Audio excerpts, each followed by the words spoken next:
গায়ত্রী মন্ত্র কেন এত ভয়ঙ্কর? বন্ধুরা, মন্ত্র জপ এমন একটি উপায় যার মাধ্যমে আমাদের জীবনের সকল সমস্যা দূর হতে পারে। বন্ধুরা, হিন্দু ধর্মে গায়ত্রী মন্ত্রকে খুবই শক্তিশালী এবং পবিত্র বলে মনে করা হয়েছে। তো বন্ধুরা, চলুন একসঙ্গে জানা যাক কতটা শক্তিশালী এই গায়ত্রী মন্ত্র এবং কোন পরিস্থিতিতে এটা আপনার জন্য খুবই ভয়ানক হয়ে উঠতে পারে। গায়ত্রী মন্ত্র।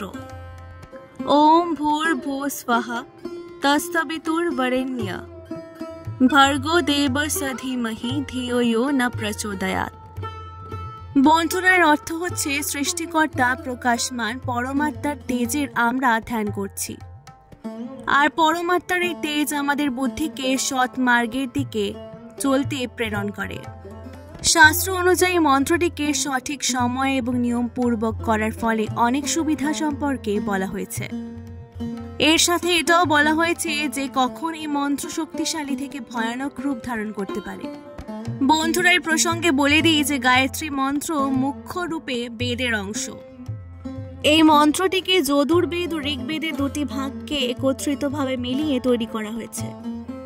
গায়ত্রী মন্ত্র জপের ফলে মানুষের ভৌতিক এবং আধ্যাত্মিক দু রকমের উপলব্ধি প্রাপ্ত হয়। শাস্ত্র অনুসারে আকাশবাণী থেকে সৃষ্টির রচয়িতার গায়ত্রী মন্ত্র প্রাপ্ত হয়েছিল। এই মন্ত্রটি জপ করার কিছু নিয়মও রয়েছে। বন্ধুরা, বেদ ও পুরাণ অনুসারে গায়ত্রী মন্ত্র জপ করার জন্য তিনটি শুভ সময় সম্পর্কে আলোচনা করা হয়েছে, যার মধ্যে প্রথম সময় হচ্ছে সূর্যোদয়ের প্রথমে, এরপর দ্বিতীয় সময়টি হচ্ছে মধ্যাহ্নকালে অর্থাৎ দুপুরবেলা, আর এরপর বৈকালের দিকে সূর্যাস্তের প্রথমে এর জপ শুরু করে সূর্যাস্ত পর্যন্ত এই গায়ত্রী মন্ত্রটি আপনি জপ করতে পারেন। এছাড়া আমাদের ধর্মশাস্ত্রে এটাও বলা হয়েছে গায়ত্রী মন্ত্রের সর্বদা সঠিক উচ্চারণ করা উচিত।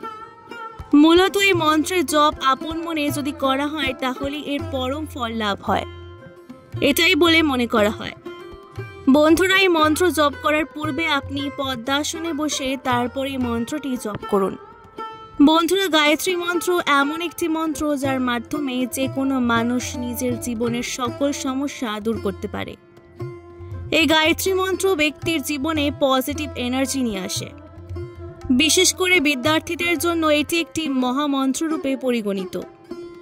এই মন্ত্র পাঠের মাধ্যমে বিদ্যার্থীরা নিজেদের একাগ্রতাকে আরো জাগ্রত করে তুলতে পারে। শুধু তাই নয় বন্ধুরা, এই গায়ত্রী মন্ত্র যদি ঠিকভাবে রোজ জপ করা যায় তাহলে আপনার ক্রোধের উপর আপনার নিয়ন্ত্রণ বজায় থাকবে। এই মন্ত্র পাঠের মাধ্যমে ব্যক্তির সকল রকমের চিন্তা দূর হবে।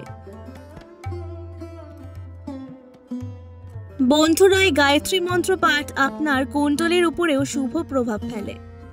এর ফলে আপনার কুণ্ডলীতে সূর্যের স্থিতি আরো ভালো হয়, আর সমাজে সম্মানও বেড়ে যায়।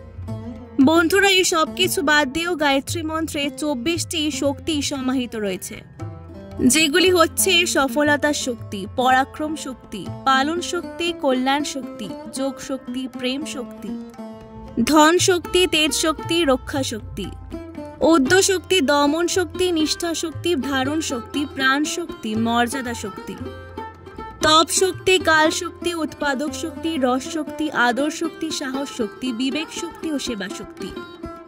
এখন বন্ধুরা, চলুন জেনে নেওয়া যাক এত শক্তিশালী মহামন্ত্র হওয়া সত্ত্বেও এই গায়ত্রী মন্ত্র কখন ভয়ানক রূপ ধারণ করে। বন্ধুরা, গায়ত্রী মন্ত্র বাস্তবে ভক্তদের সাধনার গভীরতায় নিয়ে যায়, যেখানে তার জন্য কিছুই বাকি থাকে না।